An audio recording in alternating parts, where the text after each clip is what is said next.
Hello all, నేను మీ Rachana. Welcome to political point. తెలంగాణలో కాంగ్రెస్ ప్రభుత్వం అధికారంలోకి వచ్చి 2.5 సంవత్సరాలైంది. ఈ 2.5 సంవత్సరాల కాలంలో దాదాపు రేవంత్ రెడ్డి చాలా అగ్రెసివ్గానే ప్రతి పాలసీ గురించి చెప్పడంలో కావచ్చు, ప్రతి సంక్షేమ పథకం తను ఇంప్లిమెంట్ చేసేదాని గురించి చెప్పడం కావచ్చు, ప్రతి దాని మీద కూడా ప్రజల సమస్యల్లో స్పందించడంలో ముందుంటున్నారు. ఇంతకుముందు గత సీఎంలతో కేసీఆర్తో పోల్చినా సరే ఎక్కడా కూడా విమర్శలు వచ్చినా సరే వెనక్కి తగ్గని తీరులో ఆయన వ్యవహరిస్తూ ఉన్నారు. అయితే బయట పక్కన ఆయన మీద బీఆర్ఎస్ అగ్రెసివ్గా అటాక్ చేస్తూ ఉంది. కౌంటర్స్ పరంగా, విమర్శల పరంగా రోజు కేటీఆర్ పక్కన, కాళేశ్వరం విషయంలో ఈవెన్ హరీష్ రావు కూడా కౌంటర్ మొదలుపెట్టారు. ఇంకో పక్కన బీజేపీ. ఇన్ని సమస్యలు అంటే ప్రతిపక్షాల పరంగా ఇన్ని సమస్యలతో ఉన్నటువంటి కాంగ్రెస్కి ముఖ్యంగా విమర్శల విషయంలో ఇంతకన్నా పెద్ద సమస్యగా కాంగ్రెస్ అంతర్గత వివాదాలు ఏవైతే ఉన్నాయో ఇప్పుడు బహిర్గతం అవుతూ కాంగ్రెస్ యొక్క క్రెడిబిలిటీని దెబ్బతీసేటువంటి పరిస్థితికి తీసుకొచ్చాయి. కాంగ్రెస్ పార్టీలో ఎప్పటి నుంచో కూడా ఎప్పుడైతే బీఆర్ఎస్ నేతలు ఎవరైతే గెలిచిన వాళ్ళు ఉన్నారో వాళ్ళు కాంగ్రెస్ పార్టీలోకి ఫిరాయించి వచ్చారో అప్పటి నుంచి కూడా కాంగ్రెస్లో ఉన్నటువంటి ఓడిపోయినా సరే ఉన్నటువంటి సీనియర్ నేతలకి, అలాగే పవర్లో ఉన్న సీనియర్ నేతలకి, అలాగే ఇప్పుడు కొత్తగా వచ్చినటువంటి బీఆర్ఎస్ నేతలకి మధ్య వాగ్వివాదాలు, అవి కేవలం మాటల యుద్ధాలు కాదు, కొట్టుకుని దాడులు చేసుకునే స్థాయిలోకి బహిర్గతం అవుతూ ఉన్నాయి.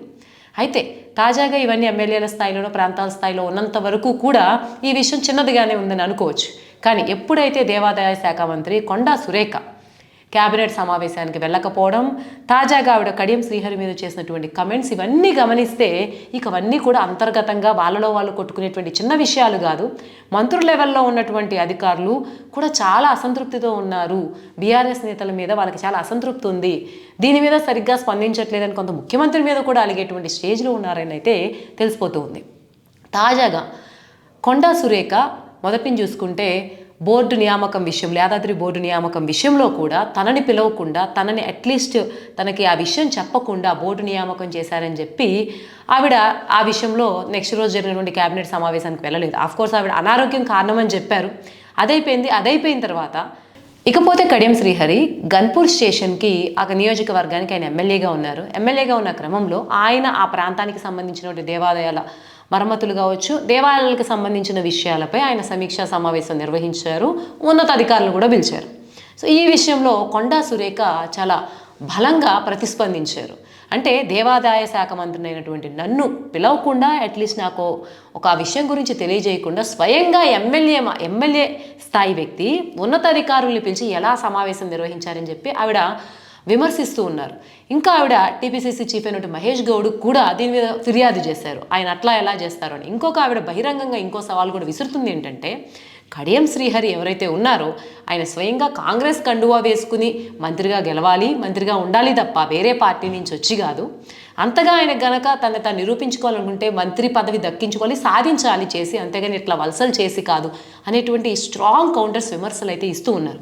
ఆవిడ ఇంతవరకు కూడా అంతకుముందు ఆవిడకి బోర్డు శాఖ విషయంలో, ఏదైతే దేవాలయ బోర్డు శాఖ యాదాద్రి విషయంలో అసంతృప్తి ఉన్నప్పటికీ ఆవిడ సమావేశానికి వెళ్ళలేదు. కానీ ఎక్కడా కూడా బహిరంగంగా ఆవిడ దాని గురించి మాట్లాడలేదు. కాబట్టి బహుశా అదేమి చాలా పెద్ద విషయం కానట్టుగానే ప్రజలకి, తెలంగాణ సమాజానికి కనిపించింది. కానీ ఇప్పుడు ఆవిడ బహిరంగమయ్యి మాట్లాడడము, ఫిర్యాదులు చేయడము, స్వయంగా కడియం శ్రీహరిని కమెంట్ చేయడం, ఇదంతా చూస్తుంటే మాత్రం ఈ వివాదాలు బయటపడుతుంటే కనిపిస్తాయి. ఇంకోవైపు కడియం శ్రీహరి దీనిపైన స్పందిస్తూ, నేను ఏదైతే నా నియోజకవర్గం ఉందో ఆ నియోజకవర్గంలో ఉన్నటువంటి స్థానిక సమస్య అది, అక్కడ ఉన్నటువంటి మరమ్మతులు కావచ్చు, అక్కడ సిబ్బంది విషయం కావచ్చు, నా నియోజకవర్గ పరిధిలో ఉన్న సమస్యల విషయంలో నేను చర్చించానే తప్ప నేను దేవాదాయ శాఖ మీదకి వచ్చేది కానీ, మంత్రికి ఇవ్వాలని కానీ, ఆమెను అగౌరవపరచాలని ఏమీ లేదు. ఆ ప్రోటోకాల్ విషయము సురేఖకే తెలీదు, ఒక మంత్రి సురేఖకే తెలీదు అన్నట్టు ఆయన కూడా ప్రతిస్పందించారు. సో ఇవి ఇప్పుడు తాజాగా జరుగుతున్నవి, ఇవి వరంగల్ పరిధిలో జరుగుతున్నాయి. చూసుకుంటే తాజాగా జరిగినటువంటి కొన్ని సంఘటనలు మనం గమనిస్తే అవి కూడా ఈ అంతర్గత వివాదాలు ఏ స్థాయిలో పెరిగిపోతున్నాయి అన్న విషయాన్ని స్పష్టం చేస్తాయి. తాజాగా 2-3 రోజుల క్రితమే జరిగిన సూర్యాపేటలో జరిగినటువంటి ఒక ఘర్షణ, బీఆర్ఎస్ నేతకి, ఎవరైతే బీఆర్ఎస్ నుంచి వలస వచ్చి కాంగ్రెస్లో ఉన్నారో వాళ్ళకి, అలాగే పాత కాంగ్రెస్ నేతలకి మధ్య జరిగినటువంటి ఘర్షణని కూడా మనం చూడొచ్చు. అది కూడా తాజాగానే జరిగింది. ఈ నేపథ్యంలో ఇతర పార్టీల నుంచి వచ్చిన వాళ్ళకి ఎక్కువ ప్రాధాన్యత ఇస్తున్నారు, మాకు ఇవ్వట్లేదు, కాబట్టి మనం వెళ్ళి ముఖ్యమంత్రికి దీని గురించి ఫిర్యాదు చేద్దామని చెప్పి వాళ్ళు గాంధీ భవన్కి బయలుదేరుతుంటే వాళ్ళ మధ్యలో ఆపేసి ఈ దాడి అయితే చేశారు. సో ఇద్దరి మధ్య ఉద్రిక్త పరిస్థితి, ఇదంతా కూడా మీడియాలో బయటికి రావడం, ఇది పెద్ద సంచలన విషయంగా మారింది 2-3 రోజుల క్రితం.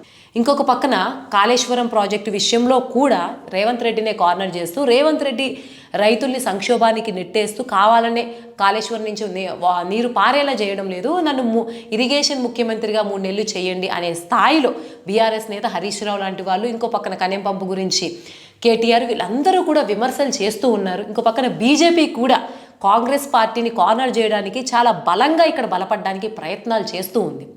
మోడీ హైదరాబాద్కి వచ్చినప్పటి నుంచి కూడా నితిన్ నబీన్ పర్యటన కావచ్చు, తర్వాత కార్యకర్తలతో భారీ సభ నిర్వహించడం కావచ్చు, అలాగే వాళ్ళు పనిచేసే పద్ధతిని ట్రాక్ చేస్తున్నటువంటి వినూత్న పద్ధతిని తీసుకురావడం కావచ్చు. ఒక పక్కన బీజేపీ, ఇంకో పక్కన బీఆర్ఎస్, ఇవన్నీ కూడా మనం గమనిస్తే ప్రతిపక్షాలు తెలంగాణలో కాంగ్రెస్ ప్రభుత్వం మీద ఎలా అయినా విజయం సాధించడానికి వ్యూహాత్మకమైనటువంటి పావులు 2.5 ఏళ్ళకే చాలా స్ట్రాంగ్గా మొదలుపెట్టాయి.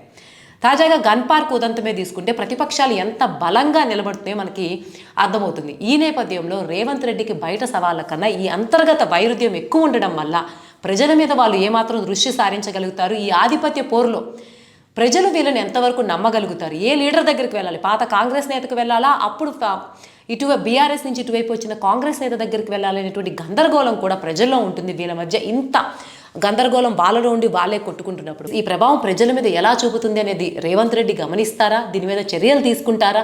ఇప్పటికే వాళ్ళు ప్రెస్కి మీటింగ్స్కి వచ్చి బహిరంగంగా వాళ్ళు ఈ గొడవల గురించి, అంటే ఇండైరెక్ట్గానే గొడవల గురించి చెబుతున్న క్రమంలో దీనిపై రేవంత్ రెడ్డి ఎలా స్పందిస్తారు, అసలు నేతల మధ్య ఏమన్నా సమన్వయం ఏర్పాటు చేసేటువంటి కార్యాచరణతో ఏమన్నా వస్తారా లేదా అంది వేచి చూడాల్సిందే.